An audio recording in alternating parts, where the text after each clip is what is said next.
Hop là. Oui, ça va trop vite. Hop là. Donc, Wakanda. Donc, c'est un projet qui a démarré, je crois que c'était en 2008, quelque chose comme ça. On l'avait présenté à l'Ajax Experience en 2009. Et c'était juste le serveur, complètement faceless. Il n'y avait aucun outil autour. On codait avec des éditeurs de texte. Et là, voilà, on est revenu avec un studio cette fois-ci. Mais du coup, je vais quand même essayer de vous présenter le serveur. Parce qu'on maintenant, on a tellement présenté le studio que les gens oublient tout l'intérêt du serveur. Donc, on a fait une conférence à Boston en octobre. Ça s'est super bien passé avec Douglas Crockford, avec d'autres personnes. Il y avait comment ça s'appelle, Philippe Legaré du W3C qui travaillait justement, qui a défini le DOM et qui travaillait sur HTML5, l'intégration, tout ça. Et les représentants de CommonJS.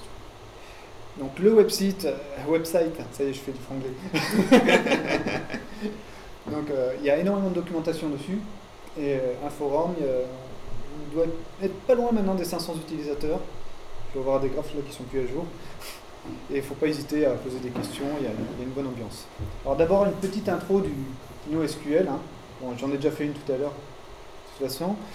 On parle de NoSQL, certains c'était vraiment NoSQL. Hein.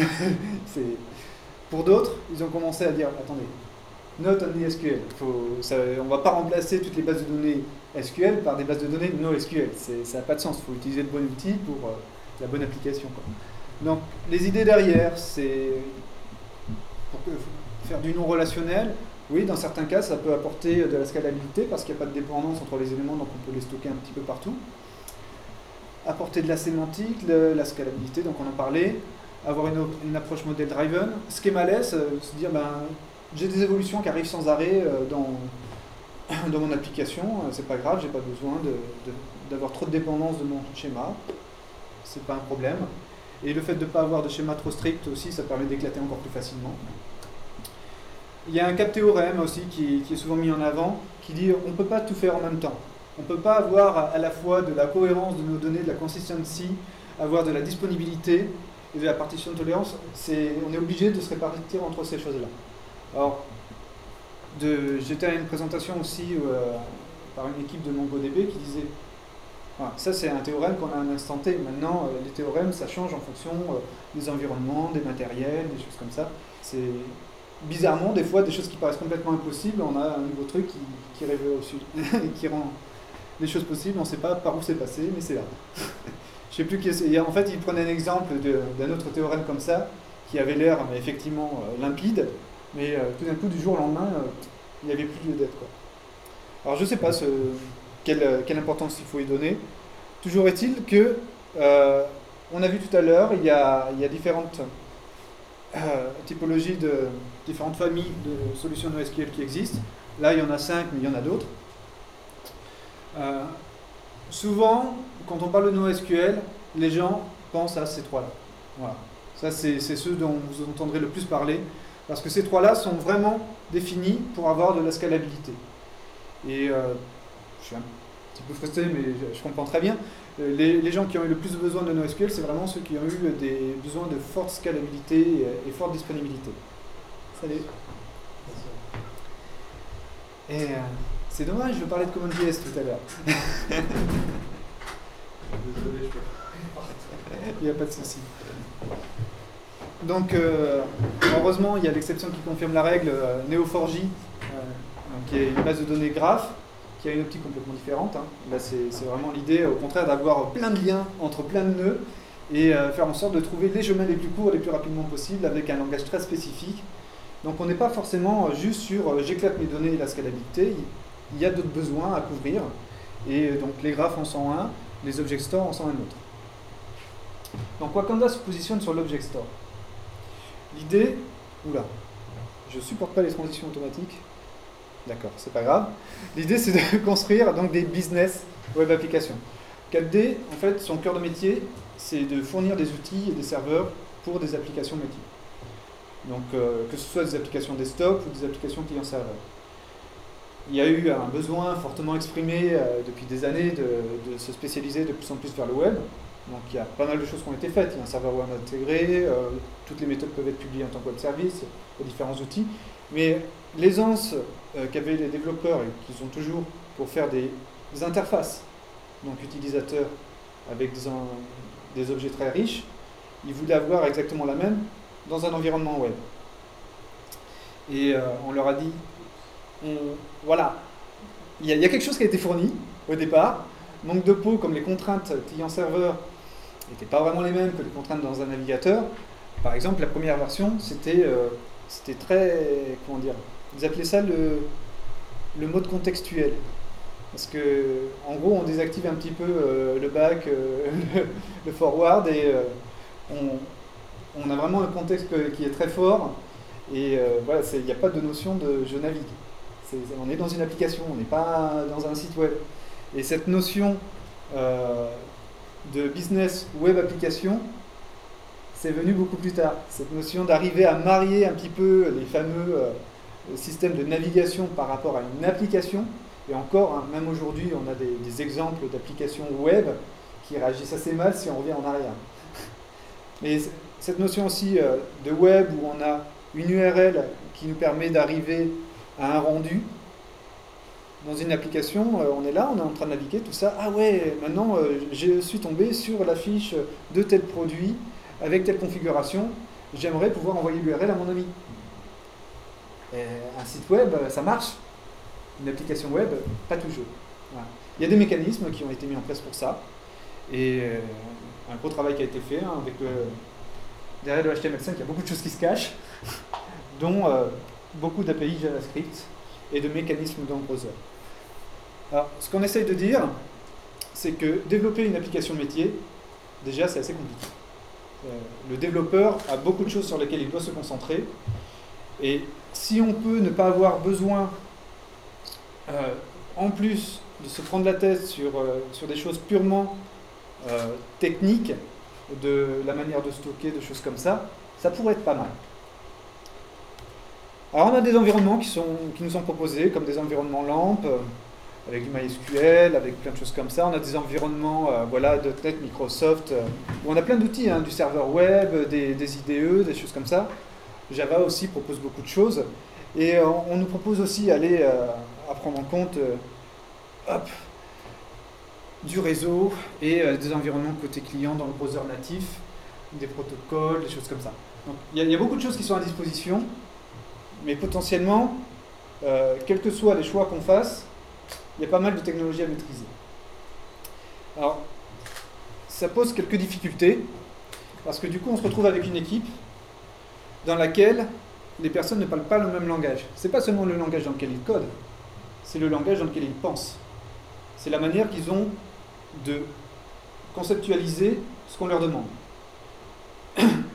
Du coup, on va avoir des implémentations qui ne sont pas forcément suffisamment, comment on appelle ça, orientées sur les besoins. On va voir, chacun va apporter sa propre interprétation, et au final, on ne va pas forcément avoir exactement les mêmes règles qui vont être définies partout. Et quand les problèmes arrivent, qui c'est qu'il faut blâmer? Est-ce que c'est un problème de sécurité qui est arrivé de la part d'une erreur du client? Normalement, côté client, il y a un problème de sécurité, c'est censé quand même être contrôlé par le serveur. On avait un très bon exemple à notre conférence à Boston, où Douglas nous disait, moi j'ai un ami, il s'est amusé, il voulait aller à une conférence dans un pays, mais la compagnie lui disait, vous n'avez pas les prérequis pour prendre un billet en première classe. D'accord, c'est fait comment sur ce site web, ça? Allez, on va voir si on peut contourner. Ben oui, côté client, il a pu ouvrir Firebug, remplir les variables qu'il fallait, et commander son billet. Quand même. Et on va dire, non mais ça paraît évident, mais pas forcément tant que ça. Malheureusement, c'est des problèmes et des failles qu'on retrouve encore aujourd'hui. C'était pas une compagnie. C'était une compagnie asiatique. Mais c'est malheureux à dire, mais il y a aujourd'hui, en ligne, beaucoup d'applications comme ça. Et quand on parle de XSS ou ces trucs-là, déjà, si on faisait le code comme il faut, on éviterait pas mal de problèmes. Donc, l'idée, c'est vraiment de se concentrer sur l'approche métier et d'avoir une plateforme de développement et de déploiement qui soit vraiment model driver. Donc il y a différents paradigmes, différents buzzwords. Hein. On entend parler de model based engineering, driven engineering, driven development, ça c'est celui qu'on entend le plus souvent parler, model driven development, mais aussi l'architecture. L'architecture c'est quand même assez important parce que c'est quand même la base hein, de nos applications. On parle aussi de domain driven design, là je ne l'ai pas mis, on parle aussi de model driven design, MDD, DDD. En fait, les objectifs sont les mêmes, avec des gens qui ont des back-ends pas forcément les mêmes et qui ne parlent pas forcément de la même manière, mais l'objectif est le même. Voilà, l'objectif c'est vraiment avoir une cohérence entre ce que demande le client et ce qu'il a à la fin. Entre ce que demande la filiale de la boîte et ce qu'elle a à la fin. Alors pour ça, il y a plein d'outils, hein. On parle du ML beaucoup. Et on a voilà, Java qui essaie de proposer des frameworks pour ça, .NET pareil. Alors, nous on le veut web-based. Donc, pour avoir de la cohérence, ça serait bien d'avoir un seul langage, JavaScript. Ça paraît, plutôt que de se dire... Alors, allez, petit quiz au passage, je fais une petite interruption. Qui connaît REST? Est-ce que quelqu'un a une idée de quelle est la place de JavaScript dans REST? En fait, dans REST étant un style d'architecture, ce HTTP a été un petit peu optimisé pour le REST, puisque c'est l'auteur de HTTP et l'auteur de REST. Et il y a différentes règles. Et l'une de ces règles, c'est une règle optionnelle qui s'appelle Code on Demand. Alors, ça tombait bien, il y avait Java, avec les applets. On pouvait coder en Java côté serveur et envoyer des applets de Java côté client. Ça n'a pas marché. .NET avec Microsoft, hein, on peut envoyer des ActiveX. Mine de rien, aujourd'hui, on n'en trouve pas beaucoup non plus. Il y en a, hein, mais on n'en trouve pas beaucoup. Eh bien, JavaScript, finalement, c'est le langage, c'est le code qui tourne dans tous les environnements. Aujourd'hui, du code on demand, on en envoie dans toutes les web apps, on envoie du code on demand avec JavaScript. Et en gros, JavaScript, c'est ce qui va vous permettre de répondre à une autre règle de REST, qui est le stateless. On parle de stateless, pas d'état. Oui, mais ce qui est important à comprendre, c'est pas d'état côté serveur. Si on veut pouvoir être scalable, il ne faut pas d'état côté serveur. JavaScript va vous permettre de maintenir un état dans le client.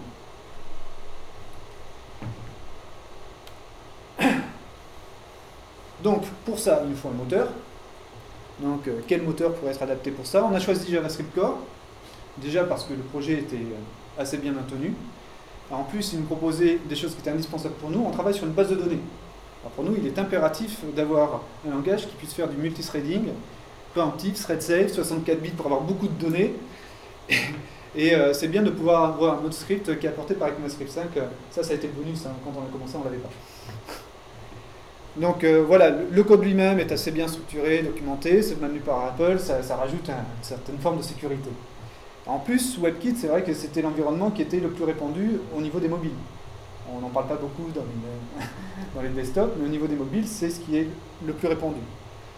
Maintenant, c'est vrai que le WebKit qu'on a dans les mobiles, il y a parfois du JavaScript Core, parfois du V8. Puisque avec les environnements Chrome, c'est plutôt du V8. Donc la plateforme de Wakanda se compose d'un serveur, d'un framework et d'un studio. Là, l'idée, ça va être de parler principalement du serveur. Ce serveur a un HTTP serveur intégré, un environnement JavaScript, et donc cette fameuse base de données objet. Le serveur HTTP intégré est indispensable. C'est comme pour CoachDB. CoachDB a une API HTTP, REST. Wakanda a deux API. Une API server-side JavaScript, une API HTTP REST. Il n'y a pas de génération de SQL. SQL, pour lui, ce serait une autre API. D'ailleurs, je crois qu'il y a une API dans un lab qui pourrait être mise à disposition si les entreprises nous le demandent vraiment, mais qui ne permettrait pas d'avoir toute la logique objet qu'il y a. Le SQL, il y a eu des versions de SQL qui sont censées aider l'approche objet, mais le langage objet, ce n'est pas un langage naturel pour le SQL, quand même. Alors, modèle et data class. Donc dans Wakanda, on va vouloir définir des classes. Et pour ces classes, on va vouloir définir des références entre les différents objets qu'on va manipuler.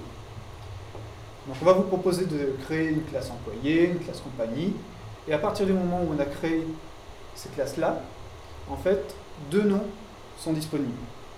Un nom singulier, un nom pluriel, pour pouvoir manipuler soit une entité, soit une collection d'entités. Donc un employé ou une liste d'employés. Par défaut, il va vous proposer employé collection. Donc ici, c'est un petit peu la colonne des types. À partir du moment où vous avez défini des classes, elles sont disponibles pour vos différentes propriétés comme des types. Donc vous allez pouvoir dire, tiens, ma compagnie, elle a une propriété qui s'appelle All Employees, qui sont tous les employés de cette compagnie. Et de la même manière, donc la compagnie, là on ne voit pas la colonne type, mais c'est un attribut qui est de type compagnie. Donc c'est là où normalement je suis censé vous faire une petite démo, parce que ça devrait être plus parlant, avec un peu de chance. Hop, hop, hop. Donc évidemment, ça veut dire que j'ai un écran qui est là, et qu'il va falloir bouger tout ça.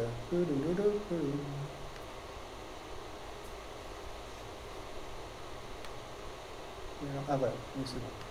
Donc ça c'est le Wakanda Studio. On va...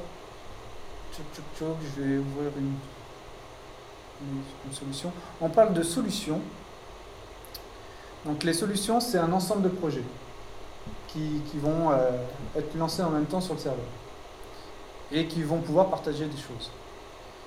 Donc lequel on devrait pouvoir prendre. On va faire celui-là. Ça c'est l'exemple le plus basique. Oui, on va le démarrer. Je crois qu'il y a un bug la première fois que je le lance dans cette version bêta. Parce qu'on est dans une version bêta. Voilà. On lance. Évidemment, avec deux écrans, ça en plus, c'est pas terrible. Et il est remis sur l'autre écran. Ok, on va y arriver. Hop.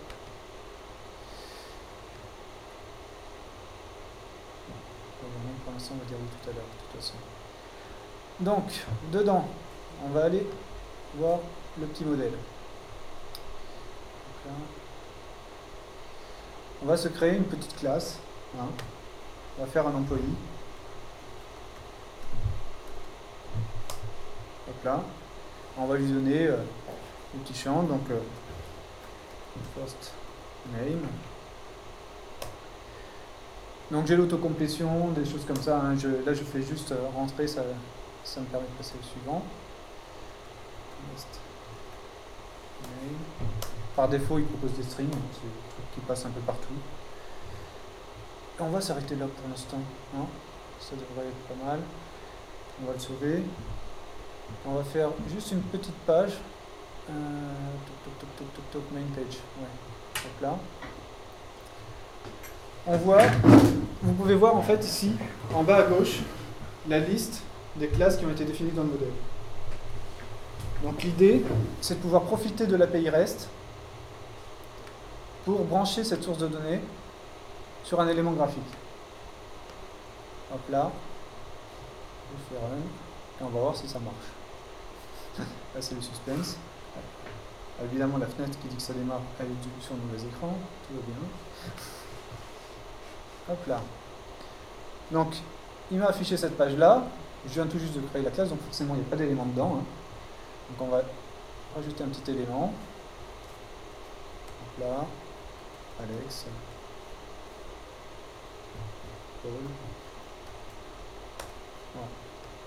Donc là, si je rafraîchis, il est bien dans la base de données. Donc, c'est, voilà, en quelques secondes, hein, on se fait un petit outil, un petit exemple.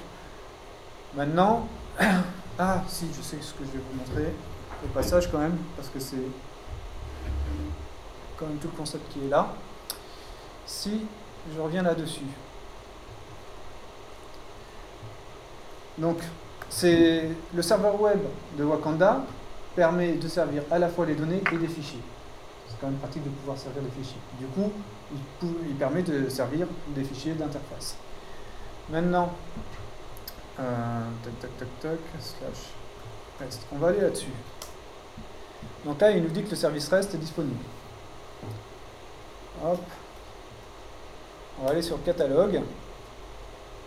Évidemment, je l'ai fait dans Safari. Et Safari, j'ai pas l'extension qui permet de le voir joliment. Donc on va le faire dans, allez, Firefox, ce choix. Là, on va le mettre là. Donc j'ai chargé une extension qui s'appelle JSON-View. Pour ceux qui le connaissent, c'est très pratique. Ça existe aussi pour Chrome. Et ça permet voilà, de faire une représentation un peu plus sympa. Et du coup, il détecte les URL et ça nous permet de cliquer dessus. Donc, comme vous avez vu sur l'écran juste avant, le JSON, normalement, même si on le représente souvent joliment, par défaut, le format, c'est sur une seule ligne. Il n'y a pas de retour à la ligne, de beautifier, de trucs comme ça. Mais bon, ce petit outil nous permet de le voir de manière plus claire. Il nous dit qu'il y a une data class qui s'appelle employé. Il nous donne l'URL pour décrire cette data class et une URL pour accéder aux données. On va jeter un petit coup d'œil. Ça, on n'a pas besoin de débugger là. Un petit coup d'œil donc pour voir à quoi ressemble cette classe. Donc on retrouve la data URI. On voit que c'est un scope public. Donc ça veut dire qu'effectivement j'ai le droit d'y accéder depuis le client. Parce que je pourrais avoir des classes qui ne sont accessibles que depuis le serveur. Quand même. On a des données là qui sont, si jamais on veut administrer depuis le client, on peut avoir des positions, des choses comme ça pour refaire un modèle designer d'un client. Ce n'est pas le plus important. Ce qui va nous intéresser le plus, c'est les attributs, avec leur nom, leur type, leur scope, parce que là aussi on peut avoir des différents scopes qui peuvent être protégés, privés, public on server. Est-ce que c'est indexé? Quel est le type? Est-ce que c'est un élément identifiant? Donc là, storage est important. Là, pour l'instant, on n'a pas fait de relation. Et là, c'est pour dire que vraiment cet attribut, c'est une donnée qui va être stockée physiquement sur le serveur. Et donc là, on nous dit que la clé, c'est l'ID. On retrouve exactement ce qu'on avait là-dedans.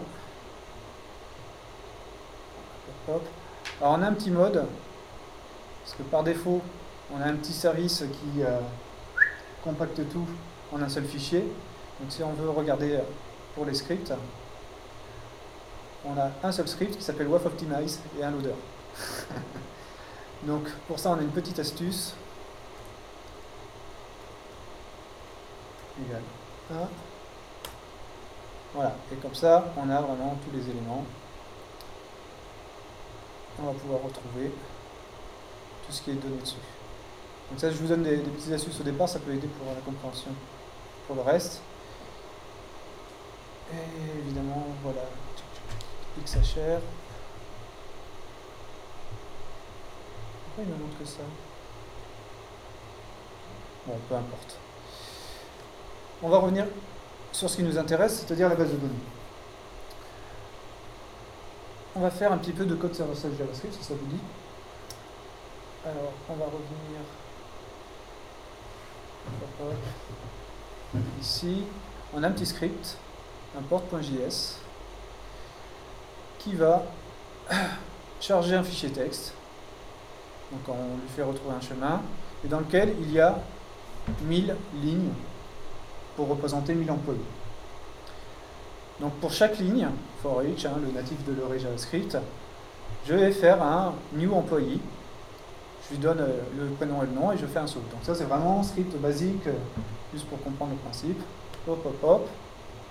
Et à la fin, il m'affiche OK, donc il a tout récupéré. Ce qu'il faut bien comprendre, c'est que là, on est bien sur le serveur, et ici, c'est le résultat qui nous est envoyé par le serveur. Donc, les moteurs JavaScript, en général, quand on leur envoie un script à exécuter, le résultat qu'ils vont nous retourner, c'est le résultat de la dernière expression. Donc, quand on travaille dans cet environnement, souvent, ce qui est assez pratique, quand on veut avoir une preview du résultat du script, on va le mettre en tant que dernière valeur. Par exemple, hop là, je note tout ça en commentaire. Si j'écris ds. Donc employee, on travaille sur employee, .length, il va me retrouver hop là, la liste des éléments qui sont dedans. Voilà, donc il y en a 1001. Donc les 1000 éléments que j'ai apportés par script, plus celui que j'avais créé tout à l'heure. Donc normalement, ça veut dire que ici, où est-ce qu'il est? Hop là. Ça veut dire qu'ici, je devrais les retrouver. Hop, hop, hop, je vais enlever le debug. Voilà. Donc là, j'ai 1000 éléments. Et je peux scroller sur mes 1000 éléments comme s'ils étaient en local quasiment. Donc là, en fait, comment ça marche?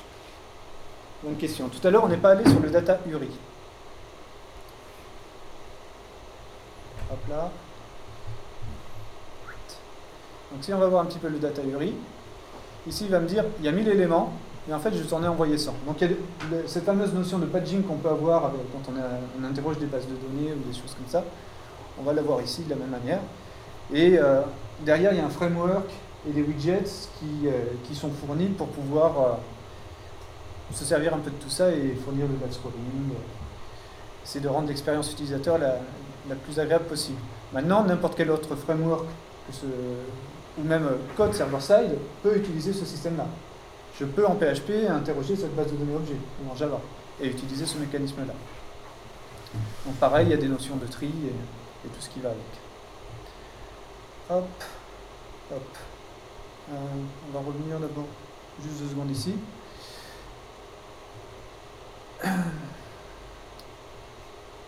Voilà. Donc, à partir ah oui, j'ai pas fait les références. Bon, on va faire les deux en même temps, on va essayer de ne pas être trop long. Donc, à partir du moment où on définit des références, on peut faire des références récursives. Et je vais faire des arbres généalogiques, des choses comme ça, c'est assez intéressant. Je vais peut-être faire tous les concepts d'un coup, comme ça, pour les démos, ça sera un peu plus agréable. Donc, récursivité, donc on peut définir des alias. Du coup, à partir du moment où j'ai une compagnie qui est référencée, et si j'ai besoin en réalité de son nom à chaque fois, plutôt que d'écrire des requêtes complexes, un petit peu comme ce qu'on peut retrouver dans des vues SQL, hein, on va lui demander de le référencer directement. Forcément, le moteur est intelligent, il sait qu'il va devoir pouvoir le récupérer assez facilement. Mais aussi, quelque part, ce qu'il faut penser, c'est vraiment cette approche métier. On se dit, si on le met là, c'est pas juste pour optimiser, c'est vraiment parce qu'il y a un besoin métier derrière. Je vais manipuler des employés qui ont besoin d'avoir toujours le nom de la compagnie à disposition, parce que je vais créer des factures avec ça, je vais créer plein de choses avec ça. Donc, pour simplifier un petit peu tout ça, pour ne pas faire des attributs sans arrêt, on a des notions aussi d'extend qu'on va voir tout à l'heure. Pour les problèmes qu'on rencontre avec ces fameuses relations aussi NN. Alors, souvent, il y a une question qui nous avait été posée, c'est oui, c'est bien gentil votre API, objet, tout ça. Là, pour l'instant, vous n'avez pas encore vu grand-chose de l'API objet, mais avec SQL, on peut faire des trucs super complexes, avec des left join, inner join, outer join, tous ces trucs-là. L'idée derrière Wakanda, c'est vraiment de se dire, justement, c'est complexe. Nous, on préfère keep it simple, hein, on essaye de faire en sorte que les API soient le plus naturels de manière objet. Donc là, quand on a rencontré des cas comme ça avec des figures NN, on s'est dit comment est-ce qu'on peut utiliser ça au mieux. Donc là, le modèle est assez simple, hein, je pense que tout le monde peut le comprendre. On a une personne qui peut assister à plusieurs conférences, et pour chaque conférence, il peut y avoir plusieurs personnes.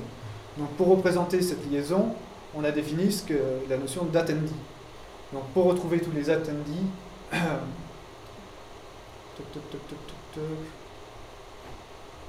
a un truc que je ne comprends pas là. Oui, là il y a une erreur. Là c'est plutôt conférence. D'accord. Donc toutes les conférences. Ah non, voilà, il est là. Oh, l'attendee en fait. Tac, tac, tac, c'est les all attendees en fait de la conférence. Donc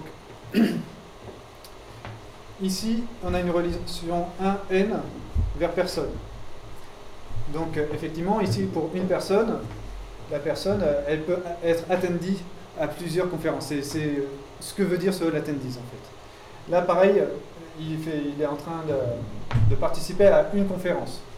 Donc à cette conférence, on a plusieurs attendees. Ce qu'on aimerait, c'est pouvoir accéder directement depuis personne à la liste des conférences ou depuis conférence à la liste des attendees sans passer par cette chose-là. Donc on fait un alias. Donc on dit que c'est toutes les conférences de ces attendees-là. On va suivre cette relation-là. Et c'est là où on, entre guillemets, triche un petit peu avec les notations points des objets JavaScript. C'est-à-dire que si on fait allattendees.conférence, ça va nous retourner une collection de conférences. Parce qu'effectivement, si je prends un array et que je demande l'ID, on va me dire oui, non mais l'ID de quel élément de ton array? Non, là on fait les choses intelligentes, ok, tu as une relation 1 de l'autre côté, on va te retourner toutes les conférences. Ce qui nous permet d'avoir un lien direct dans un sens comme dans l'autre. Et d'écrire des requêtes qui sont quand même plus agréables. Donc je cherche une personne qui s'appelle John, et pour John, je veux toutes ses conférences. Donc all conferences. Et je veux en particulier les conférences qui concernent le JavaScript.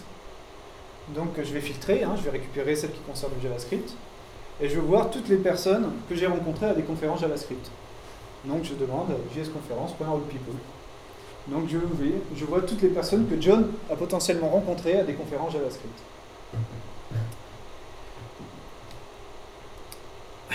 Donc le fait d'étendre les classes, ça va permettre de rajouter des attributs de navigation, d'en cacher, de régler des droits utilisateurs différents, et d'avoir cette notion de méthode.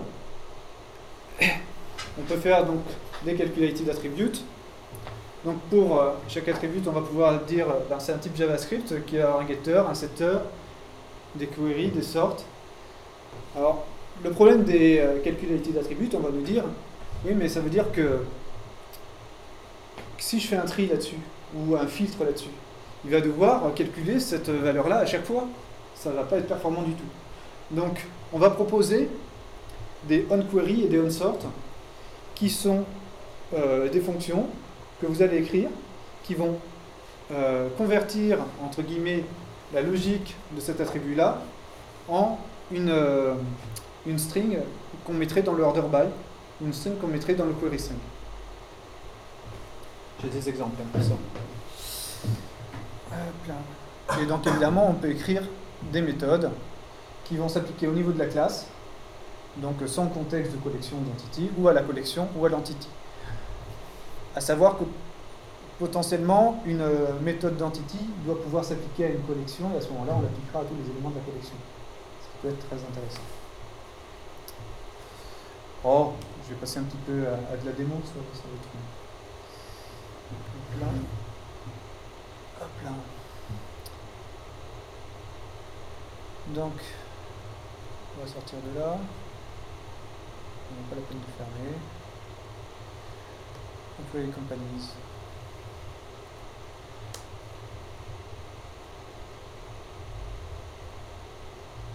Alors. Ah, évidemment, la fenêtre s'ouvre sur l'autre fenêtre. Donc là, il me demande, comme j'ai le serveur qui est toujours en train de tourner, il a détecté, il m'a dit, est-ce que tu veux utiliser ce serveur-là pour charger la solution? Donc oui. Donc là, qu'est-ce qu'on a? Dans le modèle, on a compagnie, country, employee. Et on va jeter un petit coup d'œil au modèle. Hop, hop,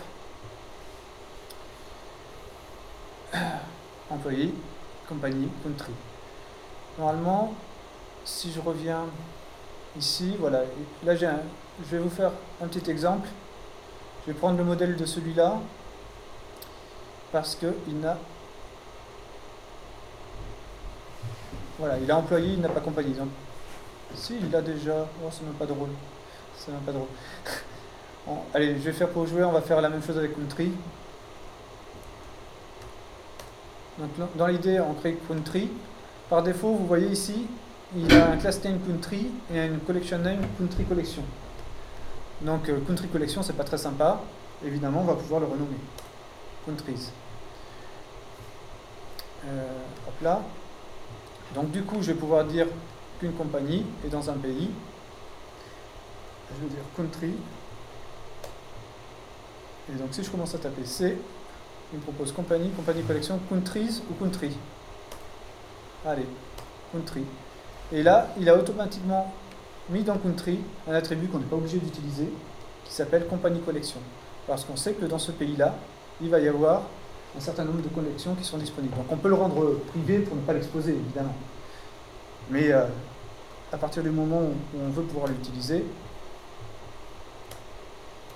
voilà, il est disponible. Donc là, pareil, compagnie, effectivement, j'aurais eu tendance à renommer ça compagnies. Voilà. Tac. Voilà. Donc là, pareil, forcément, là, c'est un intitulé, il n'a pas osé le changer tout seul. Compagnies. Donc là, en fait, ici, c'est un petit système. Je pourrais avoir plusieurs attributs de type country. Je pourrais avoir plusieurs attributs de type personne, il y en a un, c'est un employé, l'autre, c'est le manager. Plusieurs employés, il y en a un, c'est le manager, c'est un type employé aussi. Donc, quand on a des liens retour comme ça, il faut savoir, ok, mais c'est un lien retour qui passe par lequel de ces attributs-là. C'est une collection qui correspond à quelle référence. Ça, c'est un peu plus spécifique base de données. Voilà, donc ça c'était un petit exemple. Maintenant on va jouer un petit peu avec le modèle avec celui-là. Hop là. Donc ici, bon, on a une petite table, qu'est-ce qu'on a mis dessus? Voilà, alors ici vous pouvez voir la source compagnie. Tout à l'heure, j'avais glissé une classe qui était disponible dans mon modèle sur le widget. En réalité, ce que ça avait fait, hop là, où est-ce qu'il est ma souris? Toujours aussi bien. Voilà. En réalité, ici, on a deux choses. On a le modèle et les data sources. À partir du moment où on dit qu'on a besoin d'une collection d'entités correspondant à une classe, parce qu'on a branché quelque part, on a créé une data source. C'est cette source de données qui va gérer la synchronisation entre le client et le serveur. Donc, là où ça devient rigolo, on fait juste un petit run pour le voir correctement. Donc là, on a la liste de toutes les compagnies. On a 12 000. Ça en fait pas mal. On va faire une autre table dans laquelle on va lister des employés. Hop, hop, hop. Je vais prendre des employés. Hop, hop. Ok, on a des employés et on a des compagnies. Maintenant, ce que j'aimerais, c'est avoir les employés de cette compagnie. À partir du moment où on a défini cette logique côté serveur, je parlais de consistency tout à l'heure, c'est vraiment important que les gens, quelle que soit la partie sur laquelle ils travaillent, que ce soit la base de données, le code serveur ou le code client, ils manipulent les mêmes choses. Ici, on va utiliser justement cette notion qu'on a définie côté serveur. Donc là, au lieu de brancher sur une data source employé qui m'a créé à la volée, voilà, en fait, je vais plutôt utiliser la propriété AllEmployees de compagnie. Donc c'est lui que je vais brancher sur mon widget ici. Donc là, il m'a créé une data source particulière qui est une data source liée. Donc du coup, hop, hop, voilà. Donc maintenant, quand je change de compagnie, j'ai automatiquement mes employés qui sont mis là-dedans. Parce que le protocole REST me permet de faire ça. Donc, on parle de protocole REST, donc autant jeter un œil à ce que ça donne. On est sur le port 80-81. REST. Là, je suis passé sur employé, je vais plutôt passer sur compagnie plutôt. Voilà, sur compagnie. Donc là, j'ai la liste de mes compagnies. Il a pris les 100 premiers. Et ce qu'on voit, c'est AllEmployees ici, qui a cette notion de deferred. Il ne va pas charger tous les employés à chaque fois quand même. Ce serait beaucoup trop de charge. En revanche, il va me fournir une URL qui va me permettre de la charger automatiquement, de la récupérer facilement. Donc à partir du moment où il y a une compagnie qui a été cliquée, hop, j'aurais pu récupérer le country auquel il appartient. Mais là, je vais récupérer plutôt la liste des employés de cette compagnie-là. On est bien sur la compagnie 67 et on a la liste de ses employés. Et on va retrouver encore cette possibilité de patcher. À ce moment-là, je vais pouvoir faire un extend égal, par exemple, country. Est-ce que j'ai bien fait d'abord? Bon, d'accord, la démo est ratée puisque je l'ai ratée. Peut-être qu'il lui fallait...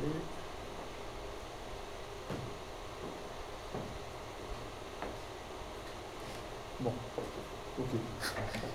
Je me souviens plus de la requête exacte, c'est pas grave. Allez, on va passer dans le serveur side JavaScript, ça va être plus rigolo.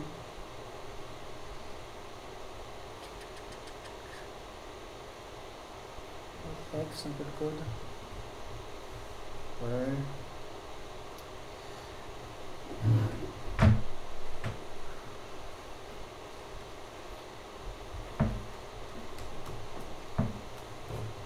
Est-ce qu'il y a des questions déjà? L'état courant des clients, il y a des URL qui permettent d'activer un état particulier? Pas encore, pas encore. Ça fait partie des feature requests justement qui ont une importance forte. En fait, là, on a sorti ce qui était nécessaire pour avoir une API qui tourne avec le minimum. Alors, il y a quand même déjà pas mal de widgets, je vais vous montrer ça aussi. Mais ce qu'on voulait, c'est faire une version de production le plus rapidement possible. Donc là, on sort une première version de production en mars, et on va avoir un cycle court tous les 3 mois. Donc tous les 3 mois, il y a une nouvelle version qui sort avec les nouvelles features. Donc je ne sais pas si ça sera dans la V2 ou dans la V3, mais du coup, ça va venir. Tac, tac, tac. Où est-ce qu'il est celui-là?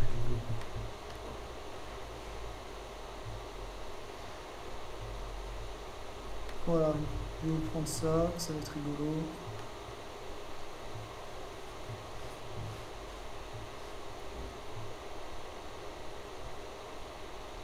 Hop.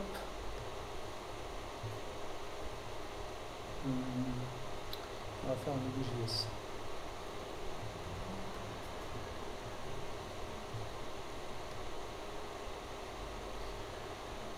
Alors j'ai quelques petites requêtes ici pour s'amuser. Donc on a vu tout à l'heure qu'on pouvait récupérer le nombre d'éléments facilement. Et on peut donc voir combien on a d'employés de compagnie. On va jouer un petit peu avec eux. On va récupérer une compagnie en particulier. Donc on a find et query. Find, l'idée c'est de récupérer un élément. Plutôt que de faire query et demander le premier élément, on fait directement find. En général, quand on a un ID en particulier, ça a plus de sens. Donc là, il va me retourner en fait le premier élément. Tiens, qu'est-ce qu'il va pas? Ah non, bon. C'était trop beau. Pardon? Oui, ouais, non, normalement, il n'y a pas besoin. Ah, peut-être si que var retourne nul. Ouais, voilà, c'est pour ça, effectivement. Merci. Voilà. Donc là, on a un petit bug d'affichage. Et on fournit un truc qui est tout moche, mais qui est très fonctionnel, qui permet d'avoir une prévisualisation des structures qui sont retournées par le JavaScript. Donc là, typiquement, on a récupéré un objet qui a une propriété un petit peu interne, qui est composé d'un ID, mais aussi d'un stamp. Stamp, c'est un numéro de version qui est très important côté client. Et même, côté serveur-side JavaScript, on en a moins besoin, mais côté client, à partir du moment où on a reçu une donnée, elle a été envoyée avec ce stamp. Et si on veut la mettre à jour, il faut absolument lui donner le bon stamp. Comme ça, si quelqu'un d'autre a modifié la donnée entre-temps, il vous retournera une erreur en vous disant voilà, il y a un merge à faire, quoi, quelque part. C'est le principe de l'optimist lock. On ne lock pas par défaut. On peut avoir des mécanismes de locking, mais par défaut, pour avoir un truc qui reçoive plus de gens en même temps et qui soit plus rapide, on ne lock pas, on évite de bloquer. Donc, on retrouve notre élément. Maintenant, ce qu'on va essayer de faire, c'est un truc un peu plus marrant. On a dit qu'on pouvait récupérer une liste d'employés. Donc, on va voir. Côté serveur, voilà la requête du coup est très simple. Donc là, on nous fait un petit tableau où on récupère tous nos employés. Maintenant, hop, on fait une query un petit peu plus avancée. Bon, ça va, là, on va pouvoir, là, qu'est-ce qu'on fait en fait? On a un attribut country, mais qui est un objet, qui fait partie de sa propre classe. On peut demander, en fait, de faire un tri par rapport à une propriété d'un objet lié. On peut le faire même à plusieurs niveaux. Donc là, alors là, j'ai encore raté quelque chose. Ah oui, c'est toujours pareil, j'ai pas mis le comps. Hop.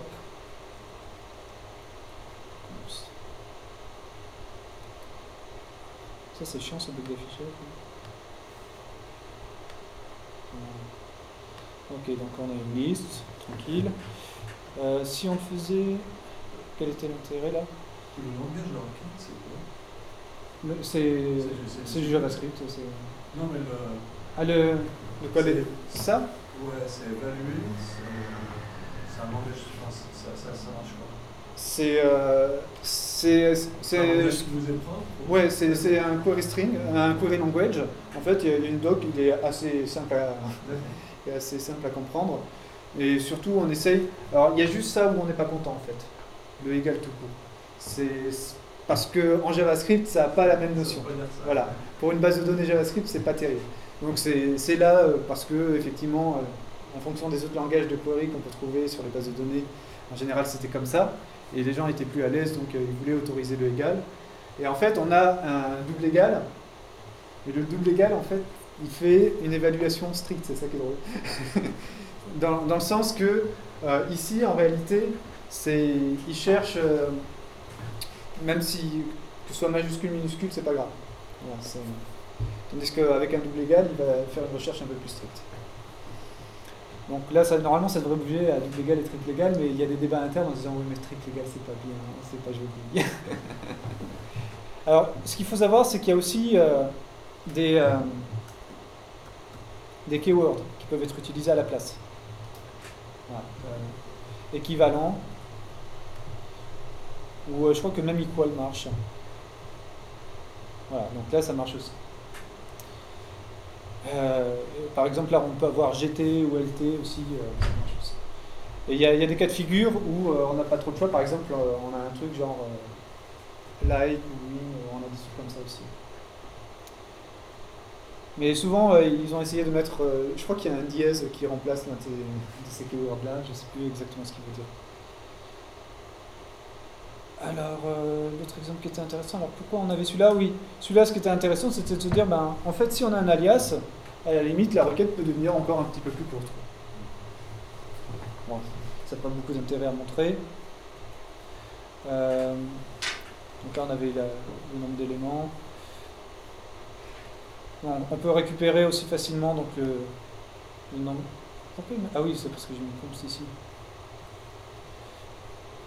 Hop. Je sais, j'ai récupéré un élément, je sais tout de suite combien j'ai d'employés liés. C'est assez pratique aussi. Hop. Alors, j'ai un petit truc assez sympa aussi, c'est je peux transformer une collection d'objets en un array natif JavaScript.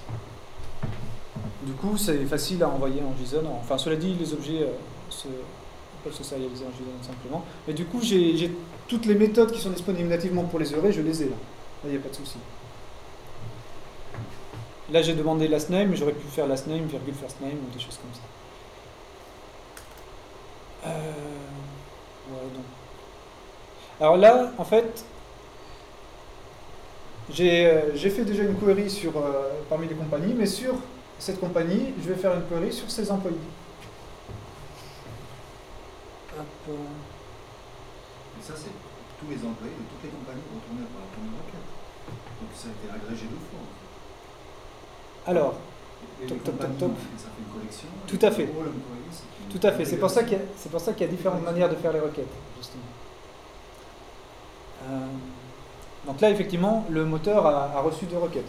Là, en même temps, ça ne pose pas trop de soucis parce que le serveur est quand même local. En réalité, on ne communique pas avec un serveur distant. On est dans le même espace mémoire et fonctionnel. Donc c'est un peu moins gênant. Mais c'est une remarque judicieuse, tout à fait.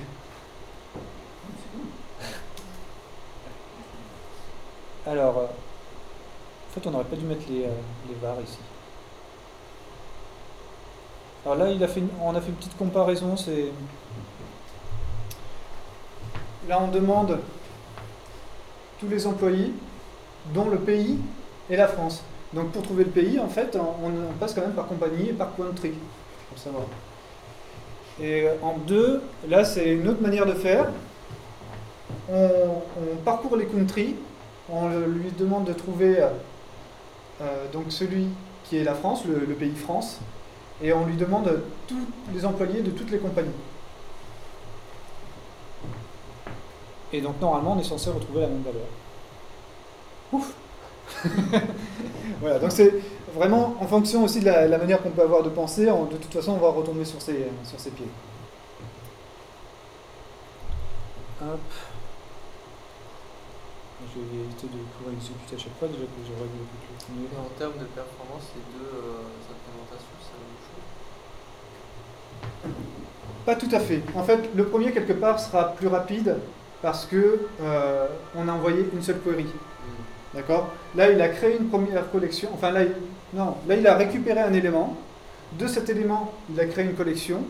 Et de cette collection, il va créer une autre collection. Donc, le premier, potentiellement, est plus rapide. Maintenant, pour certaines, le deuxième sera plus facile à lire. Voilà, mais après, ce qu'il faut savoir, c'est quelque part, il n'a pas retourné les données quand il a créé les collections. Créer la collection, ça veut dire qu'il a fait le filtre. Donc la différence n'est pas non plus énorme, quoi. C'est comme s'il avait fait une recherche d'index, parce qu'au final, là-dedans, il va faire un petit peu le même travail. C'est juste qu'il va le faire en une seule fois. Donc là, c'est pas comme si je faisais une requête à MySQL où je lui demandais de m'envoyer ces éléments-là et ensuite sur cette liste-là, je faisais... Non, là en fait, il a récupéré une référence à un pays, à un objet qui est dans la base de données, donc il connaît les propriétés et les structures internes, mais il va les interroger seulement s'il en a besoin. C'est seulement au moment où je vais demander un attribut qu'à ce moment-là, il va aller récupérer, faire le travail de récupérer des informations. Et là, à nouveau, donc là, quand on a demandé all companies, en gros, il a une sorte de map qui s'est faite. Et quand on demande all employees, il va prendre cette map et l'agréger avec celle des employés. Et donc là, on n'a toujours pas récupéré d'ailleurs d'éléments. Hein. On a juste une map qui est faite. Et à partir du moment où on demande la longueur, voilà, c'est facile. Donc un autre exemple de query. Ah oui, on a mis une petite méthode. Hein. Enfin, là, on n'a même pas eu besoin de mettre méthode. Il y a quelques méthodes qui sont disponibles nativement, hein, des fonctionnalités classiques, genre faire une somme. Donc, on demande pour le pays des USA de faire la somme des revenus de toutes les compagnies. Donc, ça, voilà, off. C'est fictif, hein, les données dedans, évidemment. Et un autre exemple. Là, donc, on va faire la somme des revenus. Ouais, là c'est pareil, on fait dans l'autre sens. C'est un petit peu le même principe qu'on a fait tout à l'heure. Donc on demande le pays USA, et pour le pays USA, on va récupérer les compagnies, et là on va faire la somme des revenus. Alors que tout à l'heure on était parti de compagnie. Donc là on récupère la même chose. Jusque-là ça va? Donc ce qu'il faut savoir, c'est que la plupart des requêtes qu'on a fait là, elles ont en général leur équivalent dans l'API REST. Pas exactement pareil, puisqu'on ne fait plus du JavaScript, on fait du HTTP. Donc ça va se passer par des query strings, il y a des choses qui sont plus faciles à représenter que d'autres. Quand on fait des... genre, cette écriture-là, ou cette écriture-là, sera plus facile à représenter en HTTP que l'équivalente avec les points.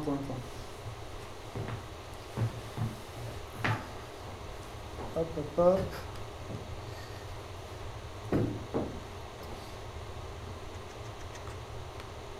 Cette méthode-là, on peut le faire au même niveau, ouais, avec un peu de chance. On va essayer de jouer avec celle-là aussi.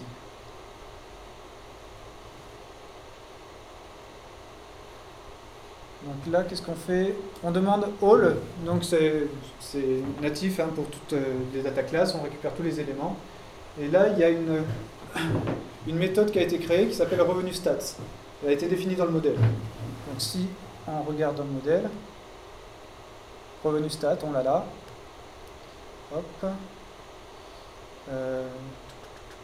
Donc il y a un fichier JS qui a été attaché. Ah non, mais là je suis pas sur le bon projet. Ça c'est l'autre projet. Donc là, voilà. Donc c'est guided model, en fait, c'est par défaut, quand on travaille sur le modèle, pour que l'outil se retrouve bien entre ce qui a été écrit en JavaScript et ce qui a été défini dans le designer, on a un guided model qui fait un petit peu qui facilite ces liaisons-là. Mais sinon, on peut se mettre en free mode et on écrit le JavaScript comme on veut et après on lui dit voilà, mon script j'ai écrit à tel endroit. C'est comme on veut. Par défaut, donc, il a une petite structure, comme ça, il dit, ben, pour la data class compagnie, j'ai des méthodes de collection, et dedans, donc, j'ai revenu stat, qui reçoit un paramètre. Donc là, on va travailler, this, du coup, va binder sur la collection. Donc, je veux tester quel est le nombre d'éléments que j'ai dans ma collection. Du coup, ma collection, c'est pas forcément tous les éléments, évidemment, ça va être une collection filtrée. Et là, il fait différents types de calculs, bon, c'est du JavaScript classique. Là, on a d'autres exemples de code. Par exemple, on parlait des calculated attributes, où pour trier, on n'a pas envie qu'il calcule la valeur pour chaque élément. Donc là, sur le unsort, qu'est-ce qu'il va faire? Ben, il va retourner une expression dans le query language. Donc il va faire birth date décrément. Parce que quand on veut un tri ascendant par l'âge, ben, en fait c'est un tri descendant par la date de naissance.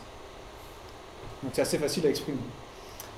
Et sur la requête, quand on fait une query, et que dans la query, on va demander de comparer cet élément calculé à une valeur, ici on a un opérateur, on sait quel est l'opérateur qui a été mis, et on sait quelle est la valeur à laquelle il faut se comparer.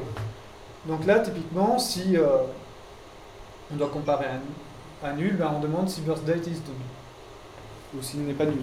Si c'est supérieur, à ce moment-là, on va devoir calculer et travailler avec les dates. Donc on fait des manipulations de dates et on refait le inférieur, supérieur pour retrouver ces éléments. Et du coup, au final, c'est une fonction qui est appelée une fois au moment de la requête, au moment de la query ou du filter, qui génère hop, une string, qui au final est courte, hein, c'est birthdate supérieur à tel truc, c'est super court, et ça récupère tous les éléments comme si c'était un attribut natif, quoi. C'est tout l'intérêt. Donc si on revient sur nos petits tests, on va voir. Hop. Où est-ce que j'étais? Oui, c'est revenu stat, je l'ai exécuté, non? Ouais, là. Voilà, donc là, il me fait voilà, une série de statistiques avec les valeurs minimales, maximales, personnes, tout ça. Alors ce qui va être intéressant, en fait je crois que je vais mixer je vais les présenter d'un côté la base de données et d'un côté le studio, je vais faire un petit peu les deux en même temps, pas qu'on traîne trop. Donc côté client, les outils qui sont mis à disposition, si on veut faire une interface en web avec ce framework-là, parce qu'on n'est pas obligé, hop, on va aller dans la page. Je crois qu'il y a une page là, voilà, World Stat. On va tester cette page-là. Donc là, je disais tout à l'heure, le JavaScript reçu par le navigateur était un JavaScript qui était déjà concaténé. On a un petit service qui fait l'optimize. Et du coup, quand on va dans le source, les gens peuvent rajouter leur valise script s'ils veulent, il n'y a pas de souci. Mais pour être sûr que le code s'exécute au bon moment, au moment où tout le framework a été initialisé et tout ça, soit il se branche lui-même avec des additionneurs ou tout ça, soit il passe là-dedans. Et l'avantage en passant là-dedans, c'est qu'il va passer par le minifier, l'optimiseur, le concaténateur et tout ça. Donc en gros, comment ça s'interprète dans le source? Ça devient des méta déclaratifs qui disent voilà de quoi j'ai besoin. J'ai besoin de ce fichier JS, de ce fichier CSS, et ainsi de suite. Et le loader va se charger de les prendre, de préférence dans le bon ordre. Donc là, on récupère jQuery Vector Map et une autre librairie WorldStat. Hop. Tac. Donc ça, c'est un truc qu'on aimait bien. Mais il est vraiment petite la résolution. Depuis tout à l'heure, je jongle avec le designer qui va... Bon. Donc là, l'idée, je passe sur un pays, normalement, je redonne le focus à ça, et il va en fait me calculer les stats ici qui correspondent, et ici il va m'afficher la liste des entreprises de ce pays. C'est sympa. Tac, et puis je peux avoir pour l'ensemble, pour un pays en particulier, et naviguer dedans. Et je crois que j'avais... D'accord. Et du coup, le zoom il est désactivé. Il n'est pas y passé. Est-ce qu'on en a un autre? On va en avoir un autre.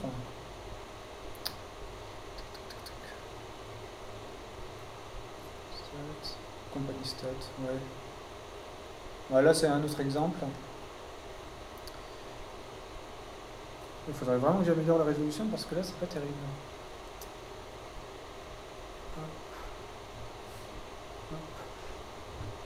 afficher. Ah non, non. C'est la fatigue. D'accord.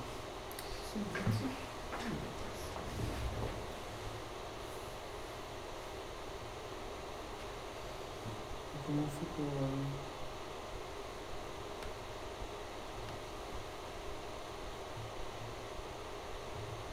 Je crois que je vais faire de la recopie vidéo. Ça va être plus simple. Est-ce que ça fasse ça? On a des vidéoprojecteurs modernes maintenant. On n'est plus obligé de faire 2024. Ah, c'est un peu mieux déjà. Ok.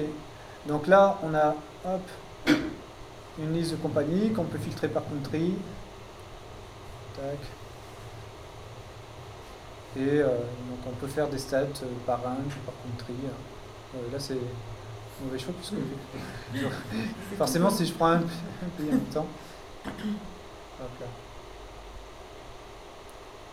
Voilà. Donc ce qui est intéressant, donc on a la liste des country, là on a des revenus, et là on va retrouver hop, les compagnies à nouveau.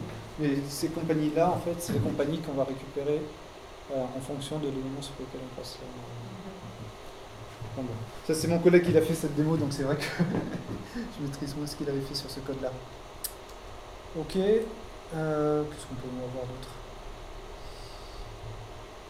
Voilà. Voilà. Là, qu'est-ce qu'on avait comme exemple? Ah, oui, on s'est fait des trucs rigolos. Donc, par exemple, on veut le nombre d'employés de plus de 60 ans. Vous savez qu'en France, on est un petit peu sur le domaine des retraites. Hein. Donc, employés par une société française. Maintenant, tu peux rajouter la perte de 3 ans aussi. Donc là, pareil, on récupère la France et on va dire tous les employés qui ont un âge supérieur ou égal à 60, point net. Donc, ça, c'est vraiment l'idée d'exprimer ces besoins de manière comme on manipule des objets. Ouais, je vais peut-être repasser un petit peu sur les slides. Hop. Hop. Ouais, je ne vous ai pas fait encore le extend. Je vais peut-être vous le faire après si j'ai le temps. Le extend est intéressant dans le sens que... est-ce qu'on le voit là? Ouais, là on ne le voit pas trop. Disons que quand on étend, par exemple, j'ai une personne, je l'étends en employé, où j'ai des issues, j'ai des bugs, des trucs comme ça, j'ai des issues et je veux l'étendre en open issue ou closed issue, je peux avoir ce qu'on appelle une restricting query. Et en fait, quand on étend une classe, les objets sont disponibles avec les deux interfaces. Il faut vraiment avoir une notion, c'est des interfaces qu'on fournit pour accéder aux objets. À partir du moment où elles s'étendent, elles ont une base commune. Donc même si un objet peut avoir des propriétés supplémentaires, au final, un employé, ça reste une personne. Donc on peut pouvoir le trouver parmi la liste des personnes, même si on n'accède pas à toutes ces informations. Et donc c'est comme ça que, par exemple, on avait un système de bugs, d'issue. Il paraît qu'il ne faut pas parler de bugs quand on fait des présentations en informatique, ça fait peur.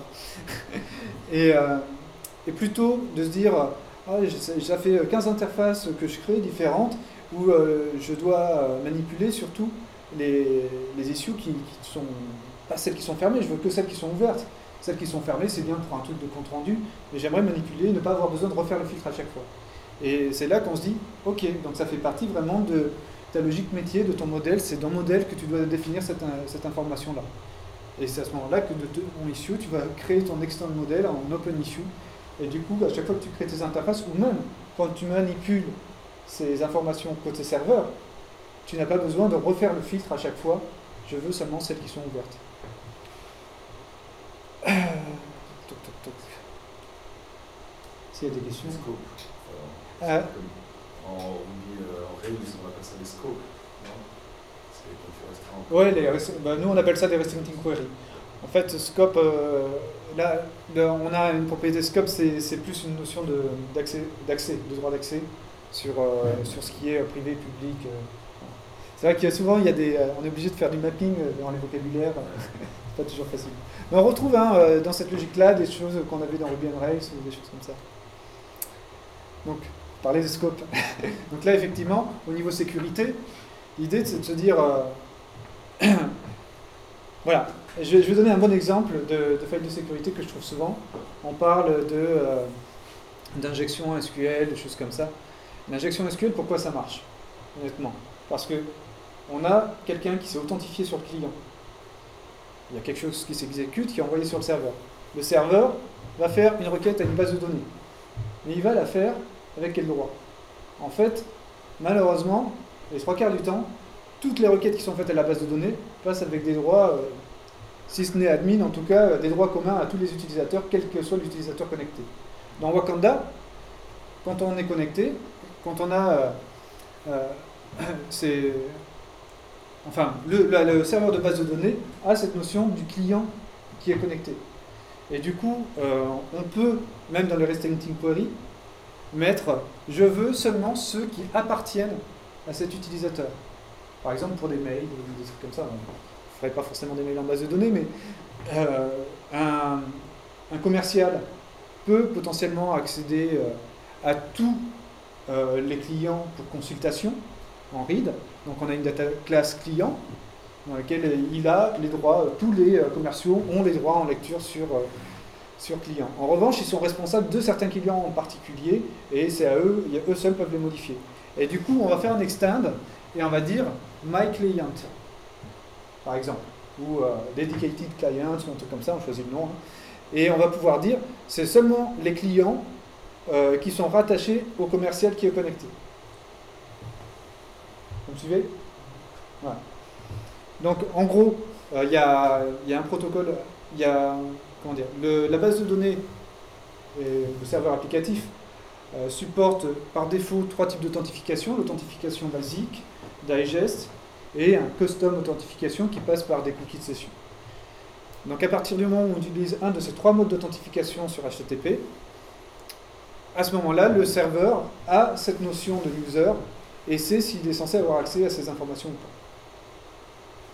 Ce qui est assez important. À savoir que c'est pas parce qu'on dit basique que c'est à bannir. Si on est en SSL, à la limite, l'authentification basique est peut-être la plus appropriée, parce que c'est la plus simple. Donc oui, par défaut, les attributs et les data classes, comme vous les définissez, sont accessibles du côté de manière publique, et les méthodes sont publiques on server only. C'est une config de base. A priori, je pense qu'on fournira des settings pour que les gens fassent leur config qu'ils préfèrent. Et ensuite, c'est à vous de dire est-ce que c'est disponible pour tout le monde ou pour tel groupe d'utilisateurs.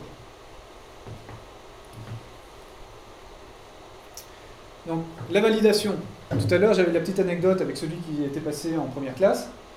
Là, les règles de validation, on va les définir côté serveur et on n'a pas besoin de les redéfinir côté client. En tout cas, pour un certain nombre de propriétés. Là, on va avoir des min values, des max values, des default values, on peut avoir des patterns et on a une méthode onValidate.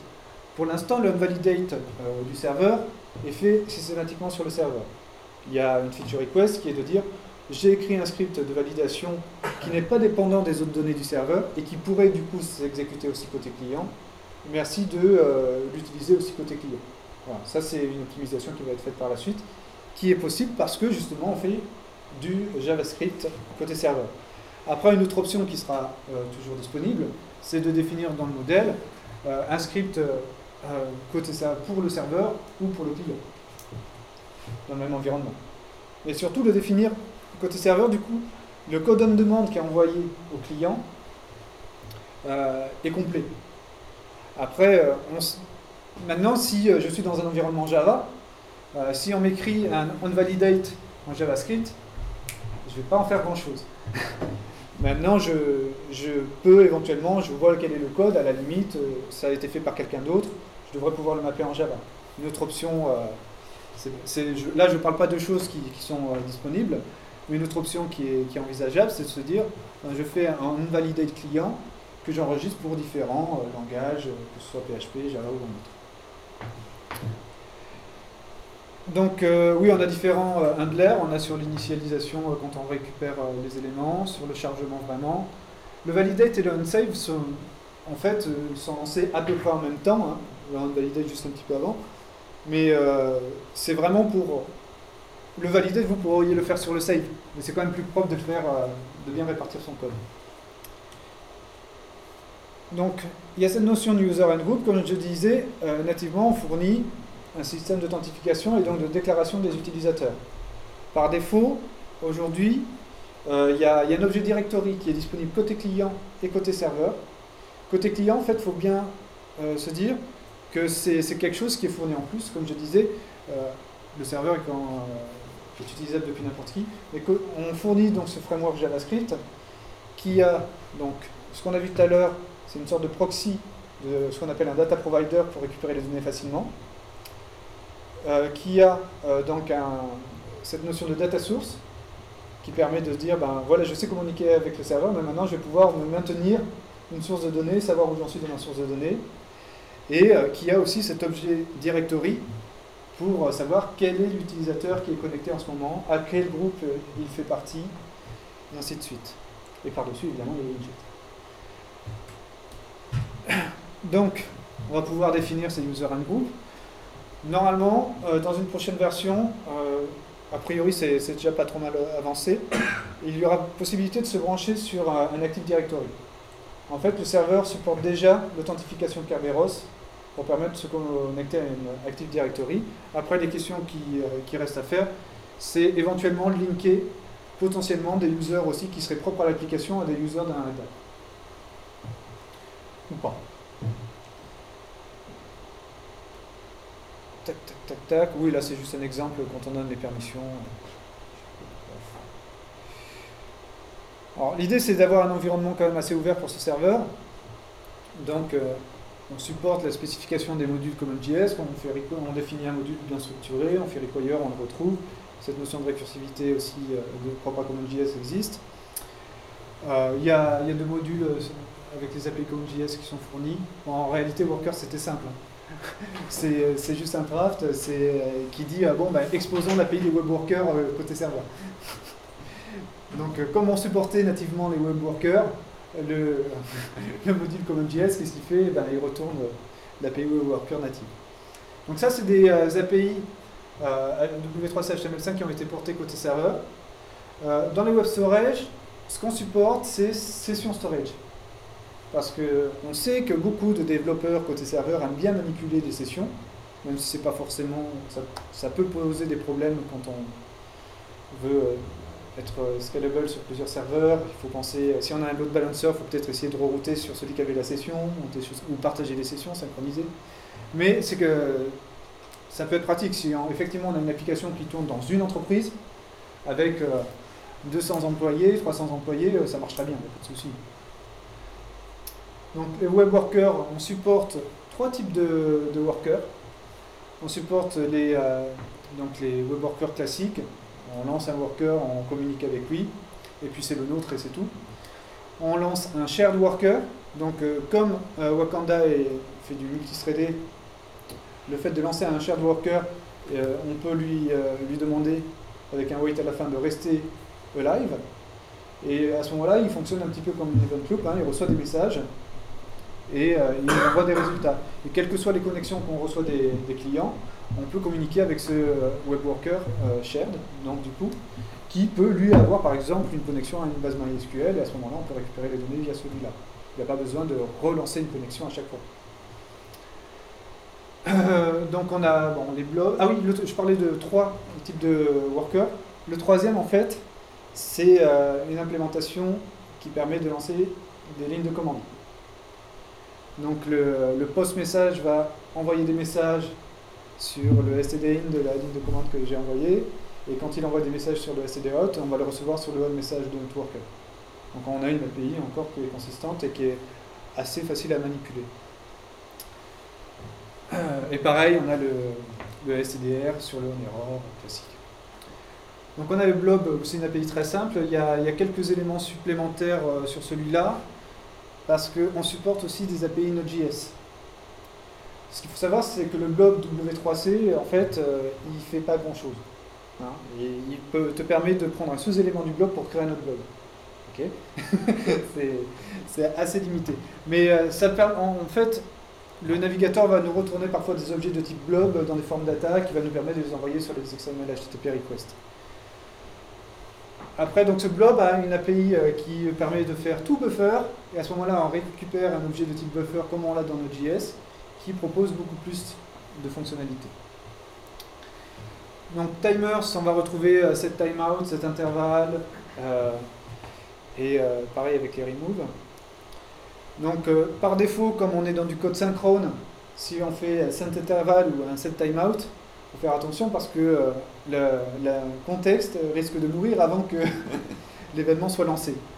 Donc si on a besoin d'avoir un petit peu d'asynchrone, mais on veut garder le reste du code synchrone, c'est faisable, on peut mettre un wait et dans le handler, mettre un wait en fait, qui va sortir juste, et ensuite on va repasser en mode synchrone classique. Donc le XML HTTP request, pareil, qui supporte l'API synchrone et asynchrone. Pour l'instant, en fait, l'API asynchrone, là, par défaut, elle fait du synchrone derrière. Mais elle passe par tous les ready states. C'est-à-dire que si on se base aussi sur des ready states 2 ou 3, il n'y a pas de problème, ils sont envoyés. En fait, comme on supporte aussi des API Node.js, le but c'est évidemment de pouvoir supporter des modules Node.js vu qu'ils sont très nombreux. On peut aussi faire du XML HTTP request via un module Node.js XML HTTP request si on veut. Mais c'est vrai que le fait de passer par des requires, ça marchera à partir du moment où on a un script qui est 100% server-side. Maintenant, si on veut avoir des scripts qui sont à la fois client-side et server-side, et que c'est dans un environnement qui n'utilise pas du CommonJS côté client, parce que c'est quand même assez peu répandu, à ce moment-là, on peut utiliser ce code-là, ça marchera aussi. On sent faire de require, c'est ce que je veux dire. Donc ce qui est censé être dans l'espace global côté client pour des API pertinentes pour le serveur, on essaye de les produire aussi de manière native sans avoir à faire de require. Donc on a cette API REST, je vous ai donné juste un aperçu. C'est vrai que comme on a ce proxy dans le framework, j'utilise assez peu, mais elle est très bien documentée. Et donc Revolunet, c'est une petite boîte française qui fait des gros produits aussi, que j'ai rencontré à Paris.js.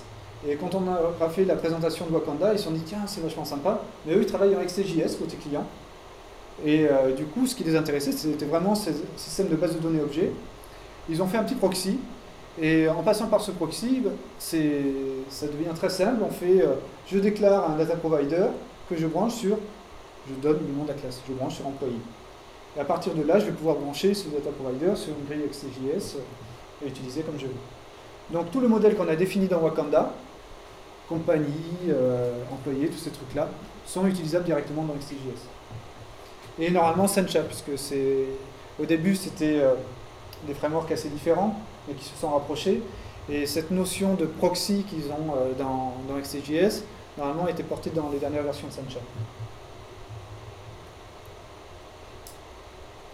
Donc ça c'est un petit peu, je vous ai fait un petit peu le tour de la plateforme, rapide et surtout sur le serveur.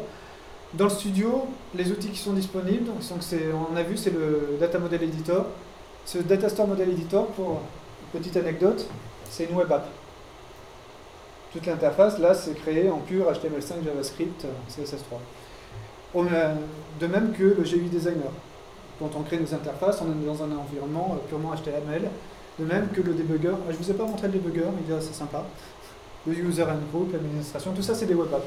Le seul truc pour l'instant qui est en pur C++, c'est le code éditeur. Parce qu'on avait un mec qui a fait un super système de parsing du code pour bien le comprendre et fournir toutes les informations derrière. Il faut savoir que le parsing du code est utilisé pour un autre élément dont je ne vous ai pas encore parlé, qui est le JSON RPC. En fait, vous connaissez le JSON RPC ? Vous connaissez XML RPC ? Voilà, à peu de choses près c'est pareil. Donc l'idée c'est, par défaut on encourage de coder juste en passant par le modèle, en faisant des méthodes de classe, des choses comme ça. Maintenant il y a une API qui s'appelle Add HTTP Request Handler. Cette API-là vous permet de capturer un pattern pour créer vos propres API HTTP. Et ce qu'on aurait tendance à recommander, c'est de faire un module pour rajouter des listeners de patterns, parce que ce module-là, vous allez pouvoir le déclarer en tant que service. Et depuis l'administration du serveur, tous ceux qui sont déclarés en tant que service, vous allez pouvoir les administrer, lui faire stop, start, changer le pattern éventuellement. Alors évidemment, il faut que le service ait été bien écrit. Hein. Et le service, en fait, quand on lui donne des ordres, il reçoit des on-message, post-message, ça fonctionne comme ça. Tu peux donner un exemple? Un pattern, c'est un pattern sur une URL ou voilà. C'est un pattern sur la requête HTTP? Par exemple, je veux réagir à un certain type de méthode? Alors, pour l'instant, c'est un pattern sur l'URL, tout à fait. C'est vrai que j'ai eu des besoins, personnellement aussi, de créer des API qui dépendaient du type MIME. Mais après, le nom de la méthode, disons que tu captures, si tu as deux personnes qui écoutent le même pattern, à la limite, si toi tu ne veux pas écouter cette méthode-là, tu l'ignores, quoi. Et c'est l'autre qui doit reprendre la main derrière. Mais je ne suis pas sûr que c'était... Oui. Il y a aussi du routage en plus. Alors, ça, c'est l'équivalent du routage. Alors ça, pour l'instant, justement, c'est le routage qui est encore un peu minimaliste, qui a été fait, qui est principalement sur les patterns d'URL. Donc le pattern, je suis pas sûr que si tu mets deux services qui écoutent le même pattern, s'il rend la main au deuxième aujourd'hui, dans la V1. Dans la V2 normalement, mais dans la V1 je suis pas sûr. Donc sur ce principe de créer des services, l'idée c'est de pouvoir créer par exemple, on pourrait tout à fait créer un service YQL. Vous connaissez YQL? Peut-être pas. YQL, en fait, c'est un peu un langage et un service à la fois qui a été lancé par Yahoo, qui permet de faire des requêtes ressemblant à du SQL sur des données qui se retrouveraient disponibles n'importe où sur le web. Par exemple, des données Flickr, des données YouTube ou n'importe quoi, Facebook. En fait, ça va faire un mapping de toutes les API disponibles pour les rendre accessibles via... En fait, on va faire un select, par exemple, photo, from, on donne l'URL de Flickr, et where, on donne 2-3 conditions. Donc, Yahoo référence un certain nombre de services comme ça, par défaut, et n'importe qui peut faire des forks parce que même la liste des services est dans un dépôt GitHub. Donc, on peut faire un fork pour dire, ben moi, regardez, j'ai fait celui-là. Et avec un peu de chance, Yahoo va référencer aussi le vôtre. Mais au pire, quelqu'un qui cherche des services, toujours plus de services, il pourra trouver le vôtre. Ou vous pouvez lui communiquer. Donc, à partir du moment où Wakanda, par défaut, vous permet de publier des données sur le web très facilement, puisqu'on a une API REST, pour faire de l'open data, c'est pratique, hein. Et vous allez pouvoir vous dire, ben, je fais un mapping de mon modèle sous forme de service YQL. En fait, c'est marrant, on va pas, au lieu de faire de l'ORM, de faire du mapping relationnel vers objet, là on va faire du mapping de l'objet vers du relationnel un petit peu. Mais ça marche. Donc là, par défaut, il y a un service qui est fourni, qui est JSON RPC. Donc dans l'idée, c'est vous faites un petit répertoire, un petit dossier dans votre projet qui s'appelle RPC, et tous les fichiers JavaScript qui sont dedans vont être parsés, et pour détecter les fonctions qui sont dedans. Et chaque fonction qui est dans un des fichiers de ce dossier-là va être exposée en RPC. Ça veut dire que depuis le client, il y a une case à cocher dans le GUI Designer, dire Enable RPC. Depuis le client, je vais pouvoir faire un call RPC de cette fonction-là. Et ça va l'exécuter sur le serveur, avec les sécurités qui sont sur le serveur. Donc, pour l'instant, il n'y a pas de notion de user and group sur les méthodes RPC dans la V1. Mais c'est planifié normalement pour la V2. À partir de la V2, on devrait avoir une interface qui référence toutes les fonctions qui ont été détectées. C'est pour ça qu'avoir un parseur performant, c'est important. Et sur lesquels on va pouvoir donner les droits pour tel ou tel groupe. Ouais, donc là, c'était le petit schéma qu'on faisait pour dire qu'on avait du JS partout. Ah, et j'ai failli oublier. On a une interface, alors ça a eu plusieurs noms, on a parlé d'add-on, de plugin, maintenant on appelle ça des extensions.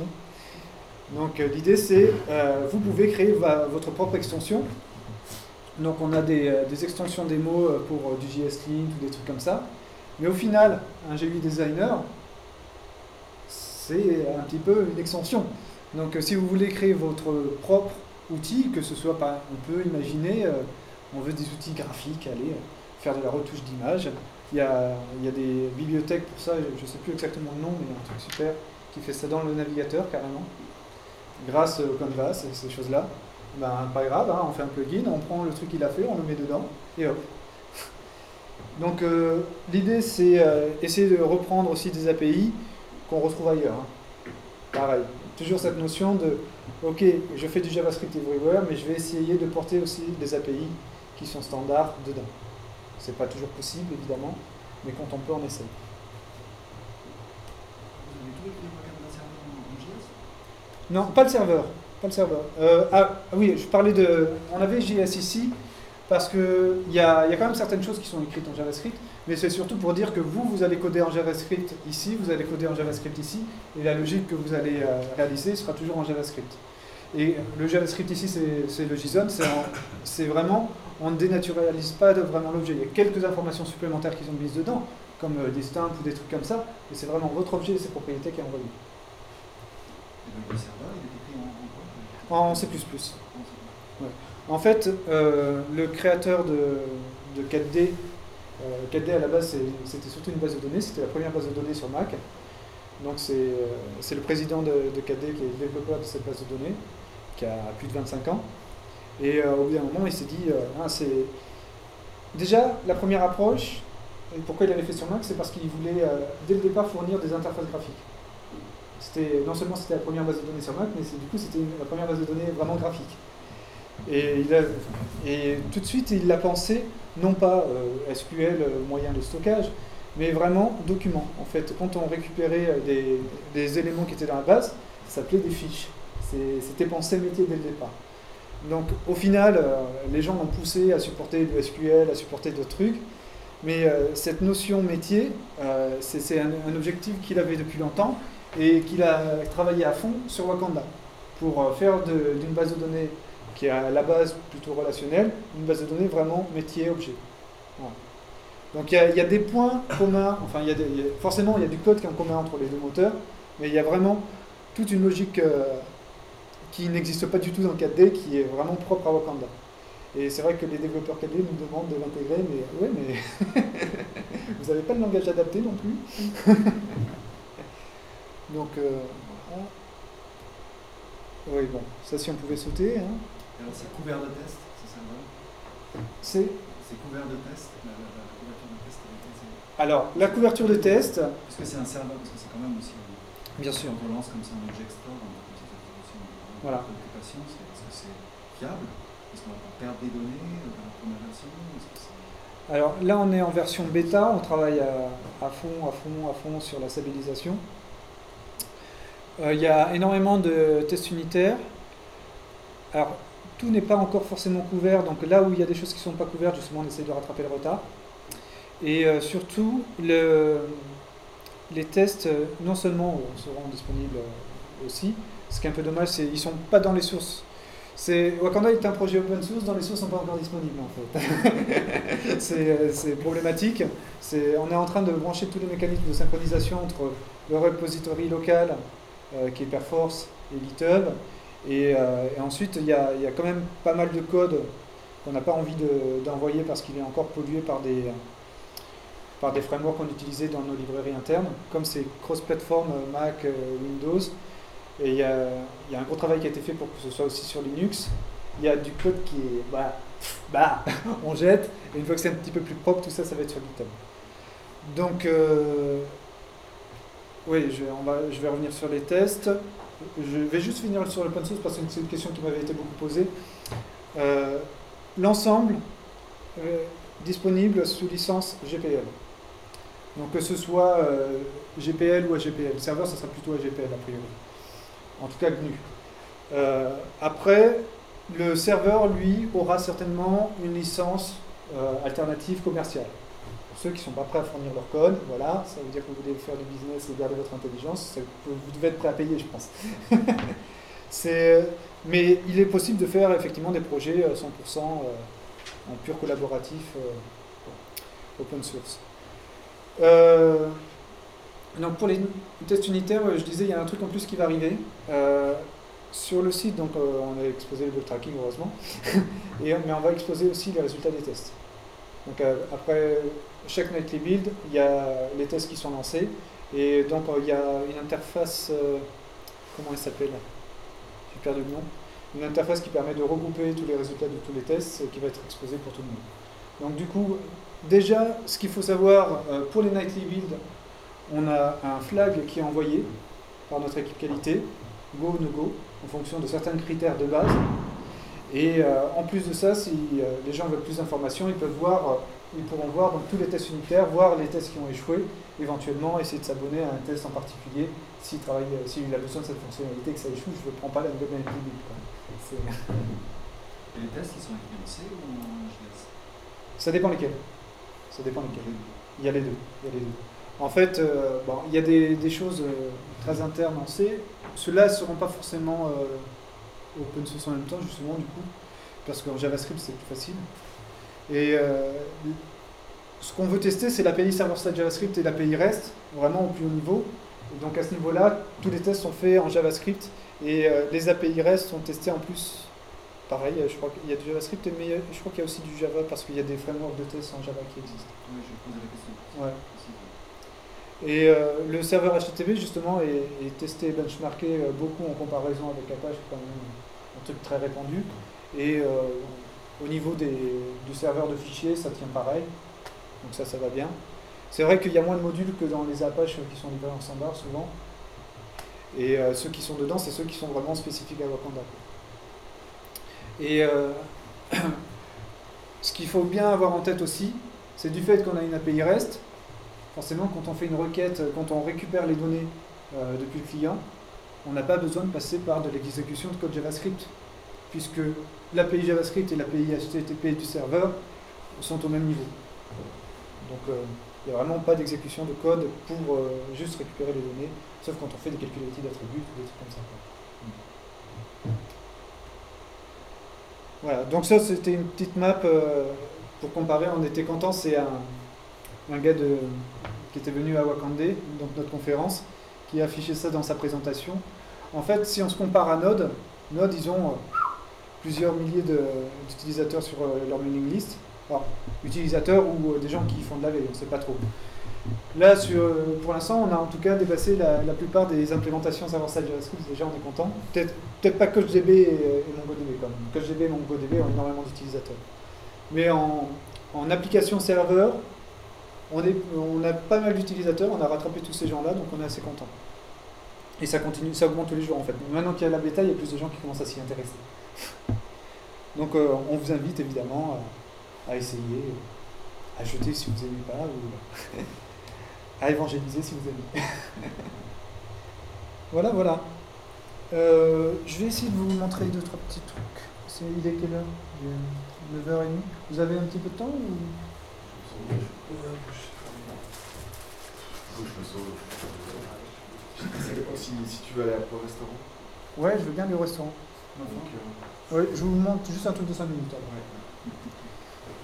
Donc rapidement, tac. Allez, je vais vous faire une vidéo. Non, c'est pas drôle ça. YouTube. Oui, normalement on va le retrouver depuis Wakanda. Normalement on a un média.